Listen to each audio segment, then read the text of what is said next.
지금 우리 집이 불타고 있는데 남의 부잣집 이야기 하기가 좀 뭐하긴 한데 오늘은 거시경제 이야기를 좀 해보겠습니다. 일단 미시적으로 보는 한국의 자책골 말고도 거시적인 글로벌 경제에 대한 체계적 리스크에 대한 대비도 필요하니까요.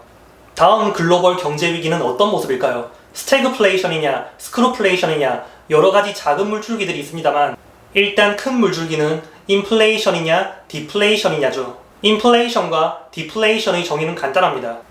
인플레이션과 디플레이션은 통화량의 확대이자 축소이고 가격은 결과적으로 따라가게 됩니다. 즉, 인플레이션은 모든 것의 가격이 오르는 상황이고 디플레이션은 모든 것의 가격이 하락하는 상황이라고 보시면 이해가 빠릅니다.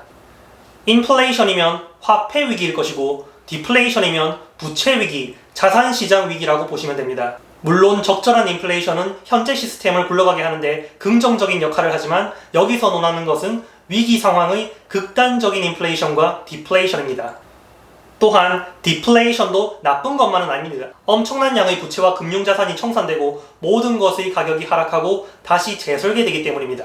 다만 그 과정이 고통스러울 뿐이에요. 2008년 금융위기는 디플레이션이었고 실제로 시스템을 붕괴시킬 뻔했습니다. 그러나 중앙은행은 디플레이션을 그냥 놔두지 않고 물려쳐야 할 적으로 상정해 놓았고 그 적에 대응하는 중앙은행의 무기는 금리 인하와 양적 완화였습니다. 자, 그럼 다음 위기는 인플레이션일까요? 디플레이션일까요? 우선 바로 고인플레이션이나 하이퍼인플레이션으로 가는 시나리오입니다. 많은 사람들이 통화량이 많이 풀렸고 금리 인하를 하기 때문에 바로 고인플레이션이나 하이퍼인플레이션으로 갈 것이라고 주장합니다. 그러나 그렇지 않습니다. 지난 영상에서 알아본 것처럼 고인플레이션이나 하이퍼인플레이션의 트리거는 단순히 통화량의 증가가 아니라 화폐의 신용상실이고 유통속도의 증가입니다.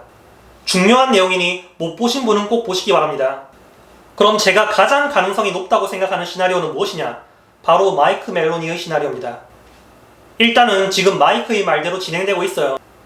마이크 멜로니는 1단계로 디플레이션이 올 것이고 2단계로 헬리콥터 머니가 등장할 것이고 3단계로 큰 인플레이션이 뒤따를 것이며 4단계로 진짜 디플레이션이 올 것이고 5단계로 화폐 폭격기가 등장하고 하이퍼 인플레이션이 뒤따를 것이다 라고 했습니다.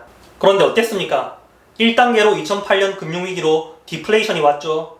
그리고 2단계로 금융위기 이후에 QE1, 2, 3를 통해 기축통화인 달러 보는 통화를 위시하여 전 세계적으로 얼마나 많은 화폐가 확대되었는지 지난 영상에서 알아보았죠. 즉, 헬리콥터 머니가 등장했습니다.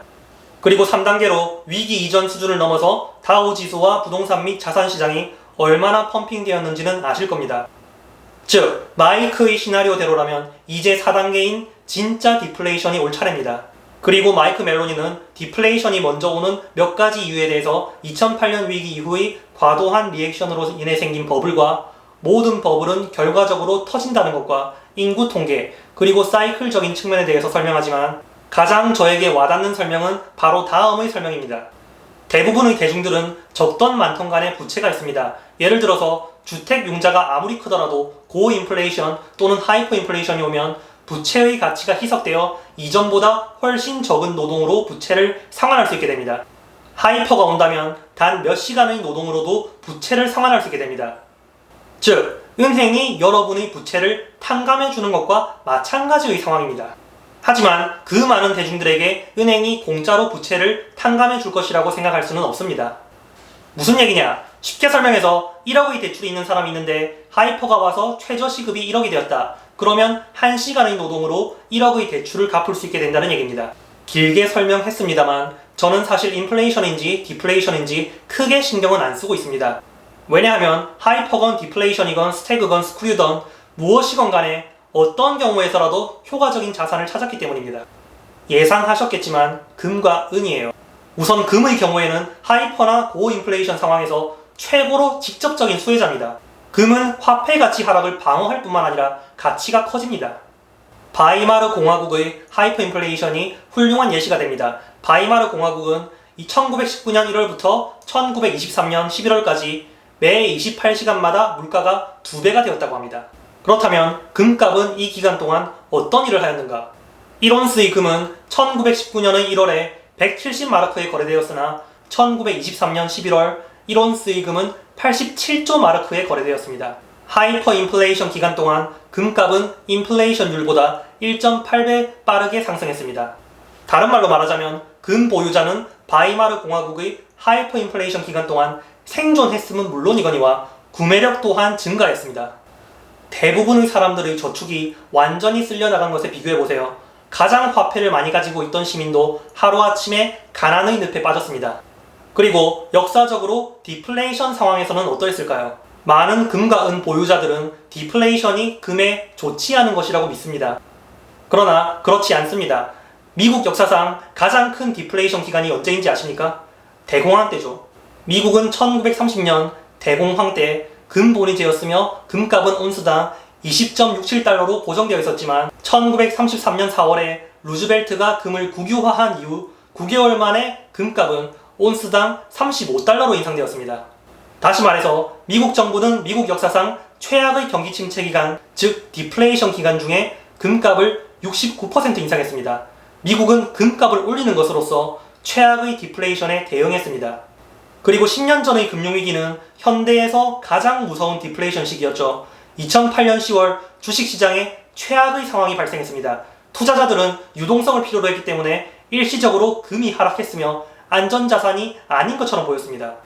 짧은 기간 동안 마진콜 등을 충당하기 위해서 현금의 필요성이 급증했고 금이 일시적으로 매도세를 보였습니다. 그러나 10월의 대량 매도에도 불구하고 10월 말의 금값은 5.5% 더 높은 가격으로 마감했으며 2009년 말까지는 24% 상승했습니다.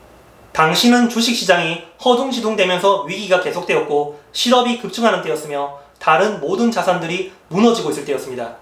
그리고 금은 2011년까지 강세를 보이며 1트로이 온스당 1900달러로 고점을 찍었고 은도 마찬가지로 50달러를 찍었습니다.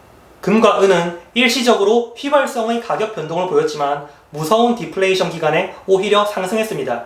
바로 여기에 교훈이 있습니다. 디플레이션의 영향으로 투자자들은 금을 찾습니다. 금과 은에 대한 대중들의 반응은 디플레이션으로 인한 것이었고 모든 것의 가격이 하락했지만 금과 은의 가치는 상승했습니다.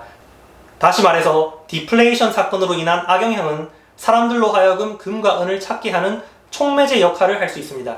즉 앞으로 디플레이션이건 인플레이션이건 스태그플레이션이건 그 어떤 것이 올 것이라고 생각하는 것에 상관없이 어떤 유형의 위기에서도 금과 은은 위기에 직접적으로 반응할 것이기 때문에 크게 신경 쓸 필요가 없습니다. 의미 있는 양의 금과 은을 보유하는 것은 포트폴리오에서 가장 좋은 방패가 아니라 가장 좋은 창이 될 수도 있습니다. 오늘 영상은 여기까지입니다. 실버아크TV는 금과 은, 화폐에 대한 많은 의문점들, 포트폴리오 설계, 그리고 다가오는 경제위기 대비를 위해 자신이 답을 내릴 수 있도록 돕는 역할을 하고자 합니다. 감사합니다.